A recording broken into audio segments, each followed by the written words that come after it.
the reality. Like comics are not for just for kids, they're for everyone. Yeah. But because they were that way for so long, the common perception of them is that still. And so it's exciting to see how much things are changing on a certain level. We don't know where it's going. That can be a good thing for certain people. That's a terrifying thing because, there are certain people who just want to make comics great again.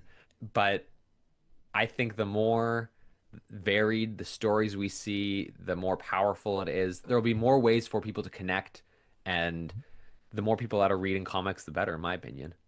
Hi, I'm Lyndon Radchenka, creator, writer, and letterer of The Laundrymen, Blood of the Saucermen, and the original book, The Laundrymen, The Life Thief. You can find me at infinitestudio.ca, or I'm on Blue Sky, Instagram, or sometimes, occasionally, Twitter, which I guess is now known as X. You're listening and watching to Two Geeks Talking. Good morning, afternoon, evening, everyone. Two Geeks Talking is an entertainment industry interview show where we interview the creative people from the comic, film, TV, movie, and video game industries. And of course, I'm your host, Kurt Sasso. We are joined today by a fellow Canadian. He has not been on the show in a couple of years. It has been, I'm guessing, 2022, something along that line, when he and his very talented artist were on the show talking about The Laundrymen. But this time around, we're joined by the writer, and they're both co-creators of The Laundrymen. We're joined by the ever talented Lyndon Radchenka. How are you doing today? I'm doing so great. It's so nice to see you again, Kurt. No. I think the last time we spoke was almost exactly 3 years ago. Oh, jeez. In 2023, we were gearing up for our first Kickstarter campaign for The Laundrymen, The Life Thief. Now I'm back here to talk about book two in that series, which is Laundrymen, Blood of the Saucermen. Last time it was Stephen Call and I, who's the artist on that series, who were here to chat with you, and this time it's just me. Well, for those that don't know anything about yourself as a creative person, never watched the first interview with you guys on this particular show of Two Geeks Talking, tell us who you are and what you're bringing this time around. Right, yeah. So I'm here to talk about Stephen and I's creator-owned comic series, The Laundrymen. Last time I was here, Kurt, I don't know if you remember, we had such a great conversation that one of your quotes actually ended Yes. up in our printed book for our blurbs. So I was so excited to come back and talk to you about book two. Essentially, what the series is, two monster hunters who work out of a laundromat and they solve supernatural mysteries. And we're building this world and this series in a way that each volume that we make is sort of a standalone case file for the Laundrymen, so that anyone who's discovering us can jump in at any point in the series. And I think it's wonderful to see because you get that feel with like there's comics out there like Dime Store Detective from John Dexter and a few others where you got that pulp style, gritty, back to the 80s style of Totally. of Monster Hunters with hints of supernatural and all this other fun stuff. Because between your writing and Steve's amazing artwork, you get immersed in the world very easily and very quickly, no matter what issue you're reading. And in reading issue two, I loved the path that you're going on with the characters. You're used to seeing them together, but seeing them separated, I'm not spoiling anything. We can get into spoilers all we want on this show. I'm totally happy with that. Our first book, yeah, was the first case file where our main characters Brian and Wade are together and they're investigating this murder mystery in a small town. And I highly recommend that anyone go check out our previous conversation on that. But this one, we separate them for almost the whole book, and we're caught in the middle of this gang war between aliens and vampires, which is this like schlocky 80s actiony vibe. And what it really is about these two characters finding their way back to each other and what they'll do for their friendship. I definitely, for sure, and it's a ride from page one till the final page, and I can't wait to see what book three is. Currently have a Kickstarter campaign going on for it right now. Yeah. Here, love seeing that here. You guys have been doing really well in terms of tiers and in terms of promotion and things like that. I love seeing you guys on the various podcasts and shows there too. But when you look at where comics are right now, from a creative standpoint and from a business standpoint, what do you feel that's fundamentally different from, say, 5 years ago? And what still feels exactly the same under the surface? Yeah, it's a big question. I take a lot of guidance from someone that I consider to be, fortunately, one of my teachers and mentors in comics, who's Scott Snyder. And I don't know if we spoke about him last time I was on the show now, but essentially he's really spearheading this new, not movement in comics, but there's this real strong vibe right now of storytelling and reimagining concepts.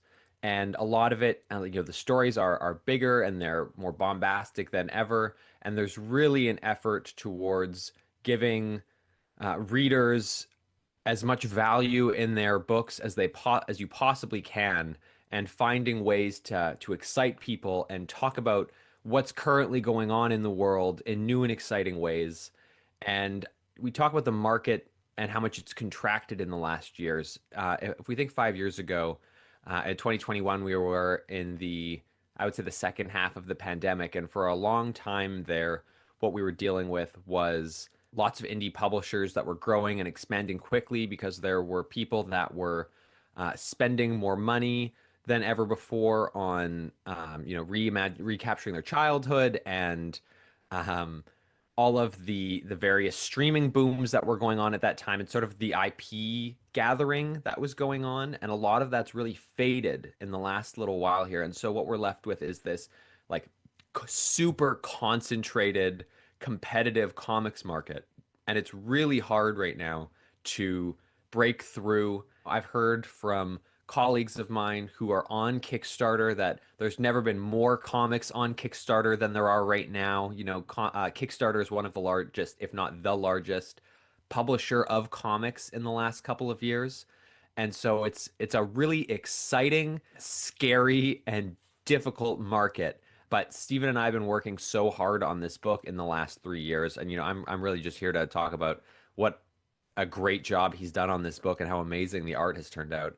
We can't wait to have the book in our hands, and we're really hoping that anyone who's new to Kickstarter will see that we fulfilled the first campaign, and very quickly. Like, I think within the campaign ending, our books shipped within 2 months type thing. The book is essentially done now. Steven's coloring it, but as you've seen, Kurt, the artwork is done. You can read the complete story. And our hope is that that track record is going to give anyone who didn't join us the first time the confidence to hop on board on this one and continue on the ride of the Laundrymen with us. But since we've last spoke, though, you've done other works, not just the Laundrymen, right? Like, I know you're always pushing yourself as an amazing writer here in itself, but what have you done since we've last spoke? Since we last spoke, my creator-owned book, Hero Man, released in early 2024 with artist Zach Schuster, who did the colors in our backup story for Laundryman Volume 1. And he's actually doing a 6-page short at the end of Laundryman Book 2 surrounding the Raph, the werewolf character that we introduced in the book. So that came out in early 2024, and we traveled actually to Angoulême in France, the international festival there, to promote the book as part of the Canadian delegation, and that was amazing. Last year, I was lucky enough to pitch and be accepted and write a story in the DC Comics Halloween anthology, Satanic Panic, in which I wrote the titular character's story, Zatanna, right at the front of the book. And on top of my writing, I letter books also. I've been very lucky. Last year, I lettered a book called Death Fight Forever for Andrew MacLean of Headlopper.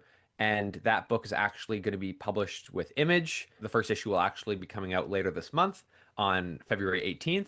And for those who go and pick up an issue of issue 1 of that book, we actually are running a Laundryman ad in that book while our Kickstarter is running, but also to talk about some of the big plans that we have coming for that series later this year. Yeah, so it's been really busy. Stephen and I also put out another book in the time since we last spoke called There Was Another Life.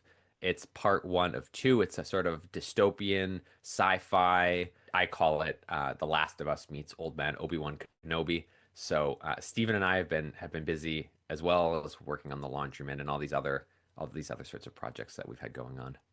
Just means I got to get you both back on to talk about your other works, not just the Laundryman now. Like, we're here, We're here. We love talking about what's been going on.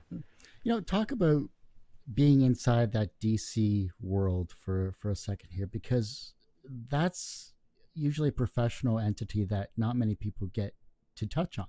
What did working inside that machine teach you, good or bad, that you couldn't have learned working on the Laundrymen?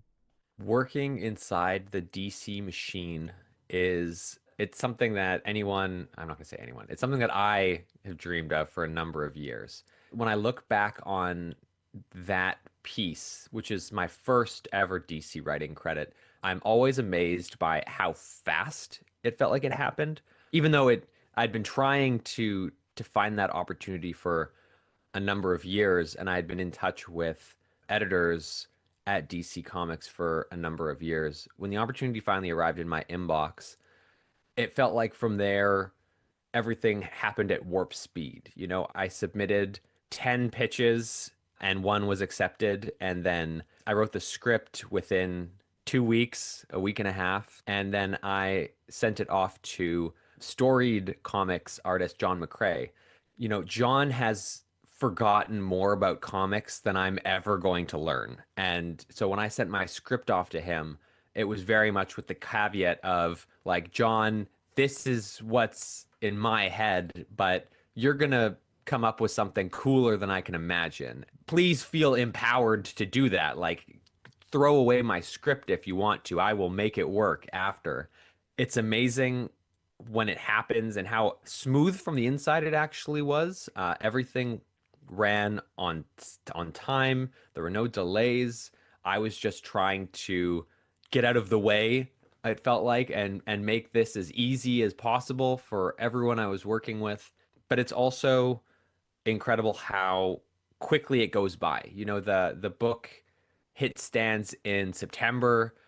It was really exciting talking to everyone in the comics sphere for like a week, and then the next Wednesday rolls around, and there are new books out, and there's something else to talk about now. So it's amazing how quickly it comes and then it goes. It was a dream come true, and I'd love to do it again. Got to be amazing working in that world here, especially writing for Zatanna specifically. Did that change the way you were thinking about your own indie characters and their voices compared to, say, something that's well established?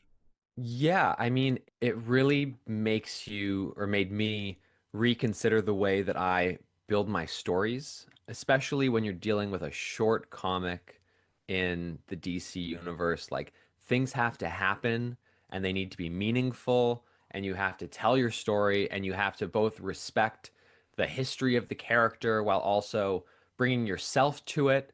When I started on the story, I did a lot of background reading on Zatanna's more recent work and tried to find a story in there that resonated with me and something that I could bring my voice to.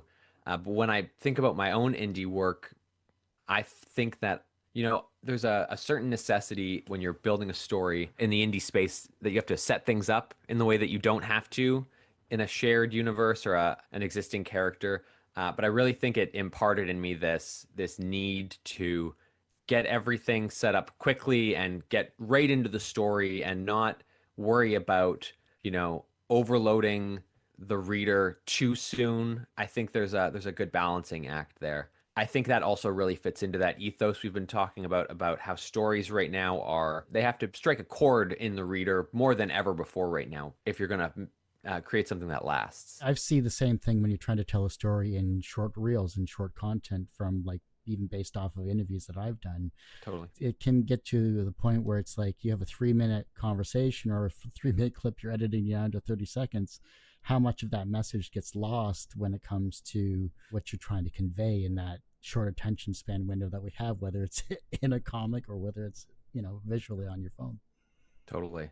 Yeah. Besides what you worked on in DC and with the Laundrymen and everything else you've just mentioned, do you find that you have to mentally switch between the writer portion of you and the promotion portion of you and whatever other hats? Absolutely. Absolutely. Kurt, I'm sure you know exactly what it's like having to flip between all of those hats. Steven and I are equals in, I've always aspired to be equal to him in our creative partnership because making art is so much work and is so time intensive. in the time since we last spoke. Steven's become a dad, and there's so much that goes into that also.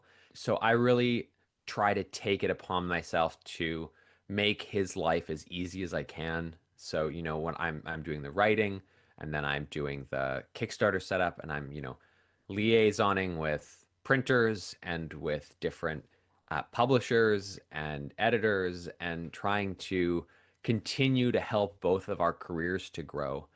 There's like writer Lyndon, and then there's marketer Lyndon, and then there's like me in a hoodie with my hood up, just trying to get the book laid out in time to make the print deadline. It's a real balancing act, but I think, I've been working on this theory that there, at some point in history, it was possible to make a project and let the work stand on its own. And that's not the world we live in anymore. Now, if you're going to be a creative, you have to make the work, and then you have to figure out how to get that work into everyone's hands. And also, you need to be willing to talk about yourself and promote yourself. If you're not able to do that, I think you're going to have a really tough time in any creative space, because things are so fractured now, and people get their media from so many different locations that there isn't really a marketing machine anymore that can rev up and push any singular work at anyone. I was teaching a course this week in creative writing, and one of the questions I had for them was, what are the major media properties that you enjoyed growing up? These are students who are a decade younger than I am. What I was shocked to hear was that a lot of the main properties that they had growing up were the same ones that I had growing up. And that sort of disappointed me, because I remember the thrill of the latest big movie coming out, and, lining up at movie theaters and book launches and all of these things. There's something really special about being there when this thing is coming out. And I think we still see that to a degree in comics, fortunately. But in the more multimedia space, it's kind of lame that there's no big cultural excitement thing going on. For a while we had Avengers, but I think we know what that's looked like in the last couple of years. And they keep trying to do that with various things, but nothing's working. I don't know how I got on this topic, but the whole idea that of having to do a little bit of everything is, I think, a fundamental part of being a creative in the modern era, especially. But it's not an easy process either, because everything changes so rapidly. Looking at social media and how to promote on that, just in the last 3 years alone, it's changed from, oh, you have to post a short every time, and hashtags were a good thing, and now it's like, well, Instagram wants you to post 12 reels a day, or 12 reels a month, or whatever they've arbitrarily set these days. And it's just like, I don't have that much time to do all that stuff. And it's exhausting. It is. Like, I can only imagine what that's like for you. I feel like, on a certain respect, I've retreated from social media in the same way that I used it 3 years ago when we were talking. And, there used to be a robust comics network on, I think it was still then Twitter. It was more of a community than it is now. But now I don't know how social media works anymore. So I can only imagine for you, Kurt, what it's like having this platform, this podcast, and, I'm sure how you reach your audience has completely shifted and continues to shift all the time. If there's something that I have in an interview, if there's a question or an answer like what we're going to have here today that just sparks a creative idea, it's like, okay, I'm going to highlight that when I'm editing it, and that would become a short reel of some kind. That's how I kind of figure out the best way to promote the content from these amazing interviews like I have with you here today. But it's still only going to get 1,000 views at most if I'm lucky, and that just depends on how I edit. But it's still your message. It's still what you're saying. That's, I think, a valid point in whatever question I highlight, or whatever question I post online. But I put it out there for the masses to see, and that's why I love these still long format interviews, because then it's like, now we're diving into the nooks and crannies of what makes you a creative person and what you're actually trying to promote. And you're definitely not a hard person to speak to when it comes to promotion of your own comics. So it works out very well in that respect. Hey, I'm here for it. I'm here to talk about this. I run in a circle of people, and we like to say that if you can't talk about your own work, who's going to talk about it? And I think that's going to stay true for a long time now, the way things are going. It's also very difficult for a lot of people that are more maybe more introverted than say yourself, and I'm like half introverted. I'm like 50-50 when it comes to introvert extrovert diagram there.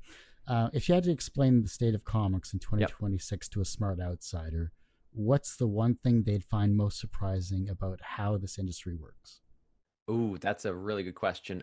If I was trying to explain, so I'm trying to imagine if I was explaining this to like my grandparents about how the comics industry works, and it's that the popular conception of comics here in North America is that there are only superhero comics and some other stuff. But I have traveled and I lived in France for a year, so I immersed myself there in the Franco-Belgian comics community culture, and I was exposed to comics that are about literally anything. And the way that comics are able to communicate ideas in way and are marketed towards adults in ways that we don't normally do here in North America. We're just starting to.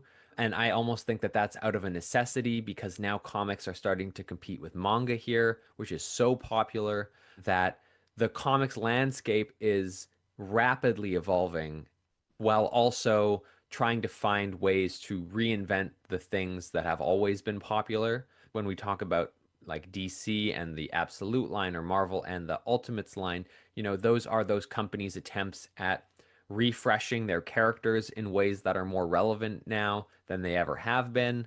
And I think in a certain part, they've openly said that some of those comics are heavily inspired by manga style illustration. And I think the culture here is really starting to expand out of the comics are for kids mentality, which you and I, Kurt, know is the reality. Like comics are not for just for kids, they're for everyone.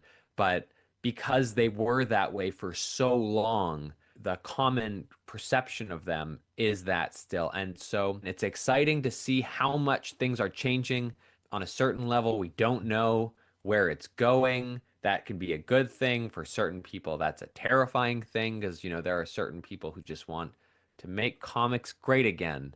But I think the more varied the stories we see, the more powerful it is. There will be more ways for people to connect, and the more people that are reading comics, the better, in my opinion. But you also have to read comics yourself to kind of appreciate the medium of comics or manga, whatever you read, or watch Totally. anime, because it's a Yeah, multimedia world these days. It's not just go down to your local library and pick up your book and then return it after 7 days. I mean, those totally. those are still around. But have you read anything recently that just kind of rewired something in your brain about the craft, about structure and writing, pacing, character development? I feel like this is such a cliched answer that I'm about to give, but I recently read Assorted Crisis Events from Image, Dennis Camp, and Eric Zawatsky on it. It is truly a book that I cannot imagine being in any medium that isn't comics. Every single issue was a new sort of incredible concept because it's an anthology-like series where they're telling different stories in every issue. I think CBR said it was the best comic of 2025. Like, I'm not the only person who is talking about this book. And that's why it feels cliched, but it's because it's so good. It's so good. And yes, that absolutely rewired my comics brain to look at stories that can only be told in comics because so much, we see it, we've been seeing it for 8 or 12 or 15 years now, so many comics being adapted into movies. I don't know how that book would be adapted into a movie. It is so medium breaking that I can't see it. And that's so refreshing. It's so refreshing to pick up a book and think, this can't be anything else. I'm reading the definitive way of experiencing this story.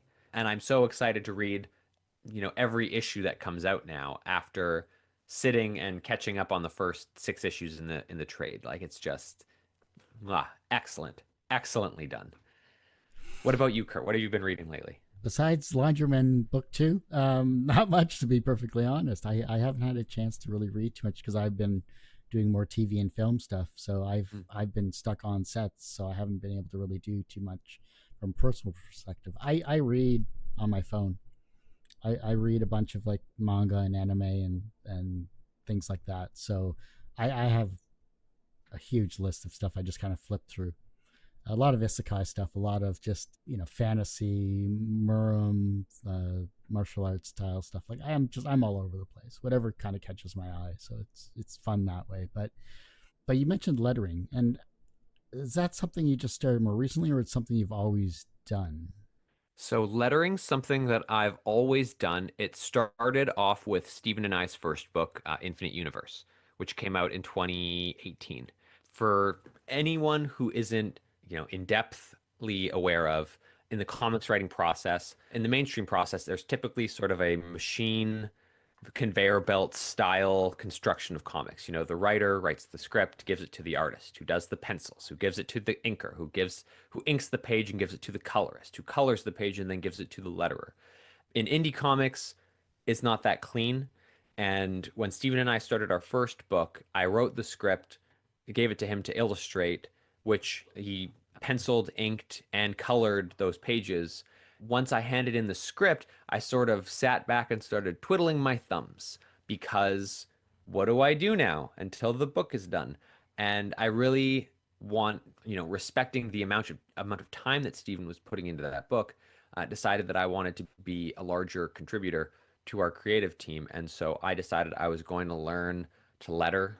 And so, I probably lettered that book 5, 6, 7 times while I was learning, but I found a great online course from John Roshel, who runs Comic Craft, and it was the rocket fuel that got me started. I've been lettering ever since, and it's been an amazing sort of superpower, hidden superpower in my comics career because it's put me in touch with so many amazing creatives.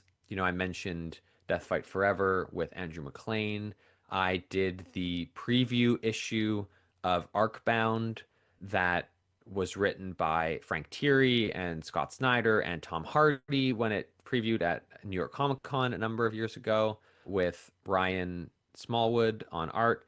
And so that was amazing. And comics is a community. You can't avoid that and you need to embrace it, especially if you want to make a living in this career or you want to find a greater group of individuals to connect with. As a writer, it's really hard to do that. But as a letterer, I've been able to connect with so many artists and so many other writers and other comics communities.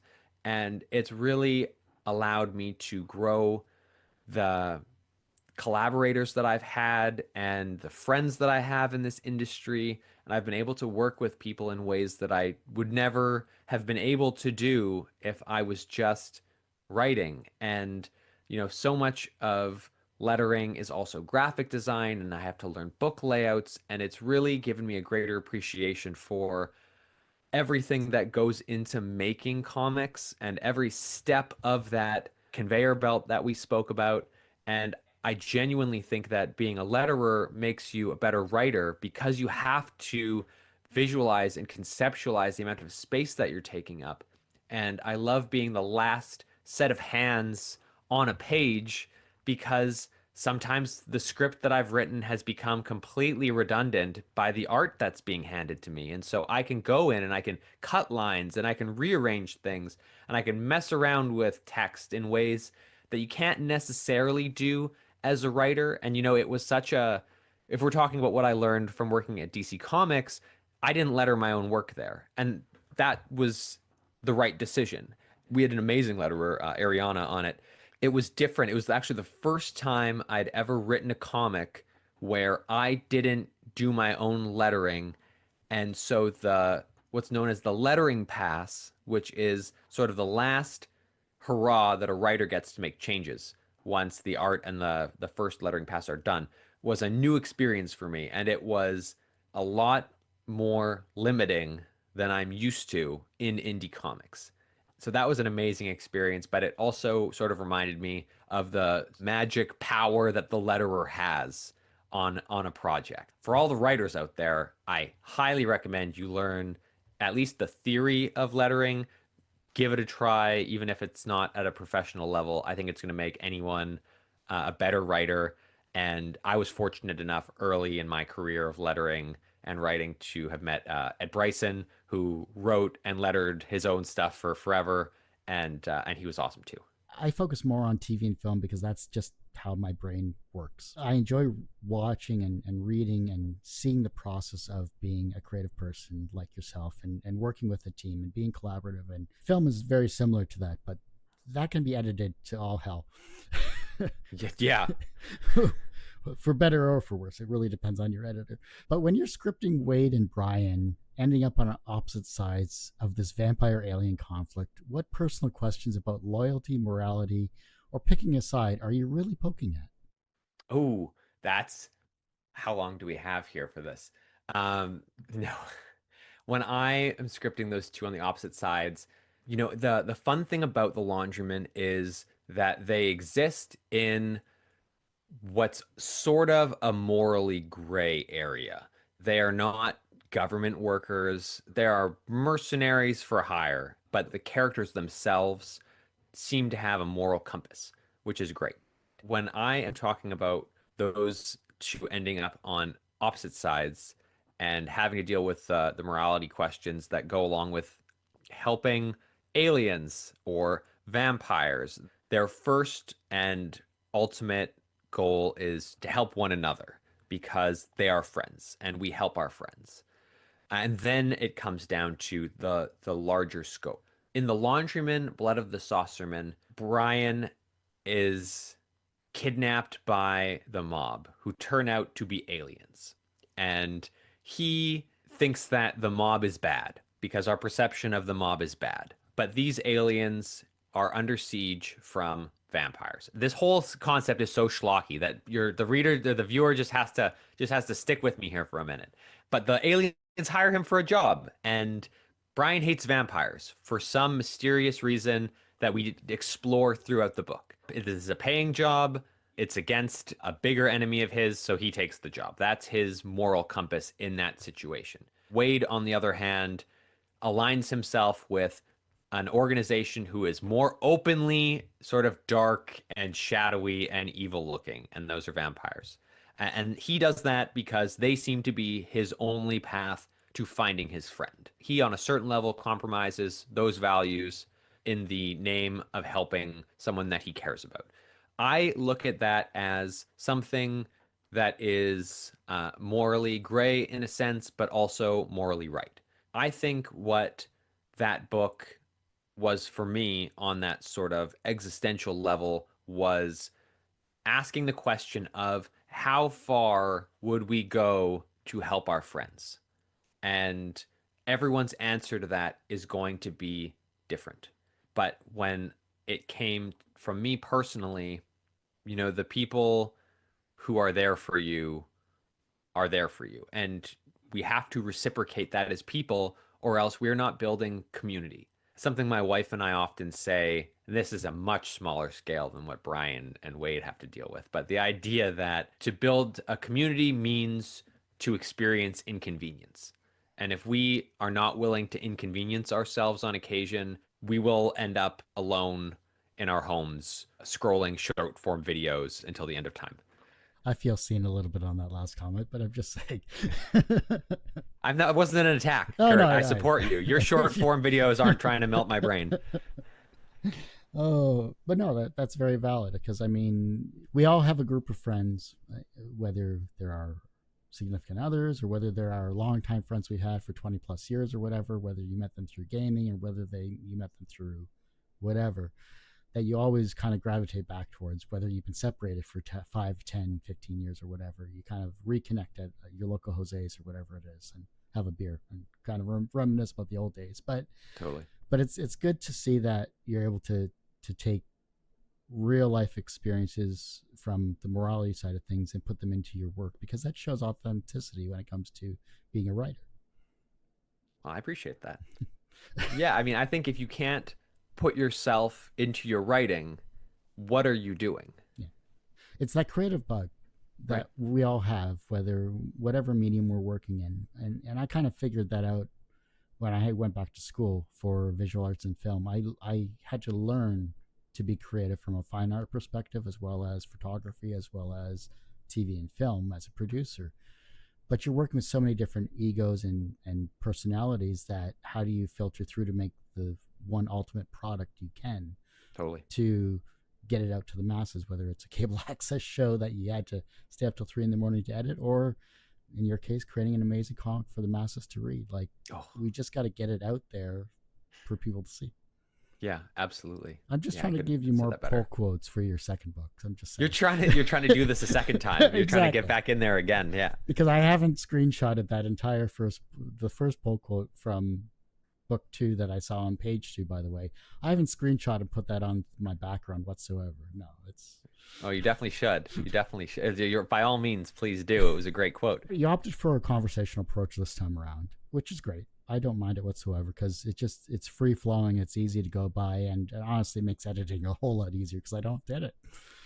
But does that actually help you sharpen your thinking about your work and about your comics in general when it comes to this type of conversations?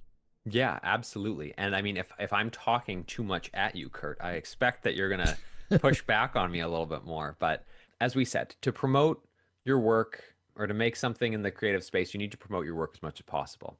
And what I've found in the past is a lot of the questions end up being very similar when you're talking to someone for the first time. And so there's nothing wrong with that. It's a lot of how did you get started in comics? What are the first comics you ever read? How do you find your inspiration? We have spoken before, and I think we had a lot of those questions. And so when I wanted to come back and talk about the next book, I wanted to talk more to Kurt the person than Kurt the interviewer. I find that the questions and the thoughts, the conversation that comes up, it's so much more organic and so much more thoughtful than the sort of canned responses that I think is easy to fall into in those question and answer interviews.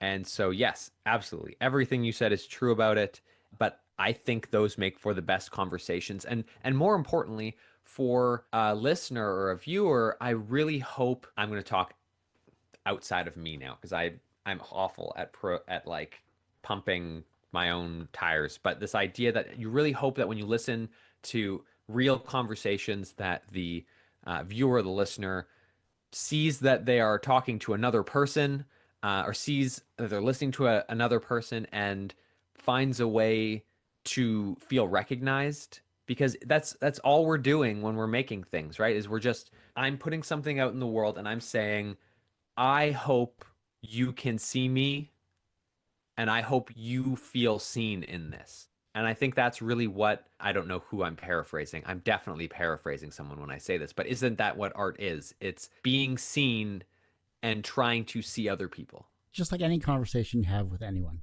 you're trying to connect to a person in some way, shape, or form. And how you connect with that person is usually through a common bond or a common interest of something. In this case, it's comics, or it could be a Yeah. TV show, it could be a movie, it could be a favorite comedian, or whatever the case may be. But you've made that attempt to connect with someone, no matter how small it is, no matter what art you create, no matter who sees what you created. You're touching someone in some way, shape, or form from a creative aspect. Take a wander around your local art gallery, and you're going to see not just the masters, but it's going to be amazing to see what speaks to you. Like, I went to the Detroit Institute of the Arts. I saw a Van Gogh up close. The paint still looked wet, and it's hundreds of years old. Could be just a trick of the lighting, but still. I was going to say last year, Kurt, you said you're a film guy. Last year, I watched the movie Before Sunrise for the first time ever, and I felt seen in that movie. This is a movie that came out in the 90s, like I think like the mid 90s. I was maybe 3 years old at that time, but to have the sensibilities of that storytelling speak or to cut so deeply through everything else, it was I don't have words. It was what I needed to see exist because it showed that there are other people who feel the way that I do. If you can do that every time you create something, though, whether it's in whatever medium you're in, because we have such a limited time in this world, why aren't you putting forth your energy and your effort to create something that someone is going to see, whether it's tomorrow or whether it's 10 years from now? Your books and your content is going to be out there. Keep promoting it, keep showing it to the next generation, and maybe it's going to touch them and you've just inspired another generation. Absolutely. I couldn't have said that better.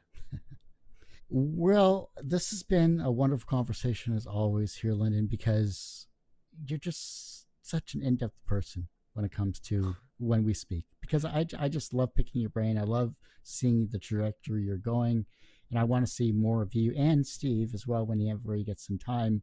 I'll tell him. Tell him I sorely missed. I had questions about his art. I'm gonna have to double up next time he's on. I'm going to tell him that I was so boring that we needed him to come in and spice things up. Oh my gosh. Guilt tripped the guy already. I mean, yeah, exactly. Our interviews are nothing without him, which is not that far off. That's true. Yeah. That's true. The Kickstarter campaign is currently ongoing. Where can we find it, and how can we support you and Steve and your future works and anything else you'd like to promote? The book right now, Laundrymen Book 2, Blood of the Saucermen, is live on Kickstarter. You can find that at laundrymen.ca. We're actually selling it and the first book in the series. So anyone who's new can get both if they want, or you can get just the newest one. If you don't have the money to support us at this time, there's nothing wrong with that whatsoever. Sharing the campaign, telling a friend about it, also good, also valid. We give away a free digital comic on our website at infinitestudio.ca often. So that's another way that you can support us. But really, when it comes to the current comics landscape, talking to other people about the things that you like is some of the most important work anyone can do for other creatives. And that's why I hope that anyone who listened to this will go and read Assorted Crisis Events from Image Comics because it was amazing. If not online, come find Stephen and I at a Canadian comics show. We often do Calgary, we often do Toronto, Winnipeg. In the past, we've been in Montreal, we've been to Saskatoon. But we try and do the major shows. Hopefully, in the near future, we'll be branching out to some of the bigger shows in the US. We have some really big plans for this series that we're not ready to talk about yet, but right now, the best way to support us is on Kickstarter at laundrymen.ca.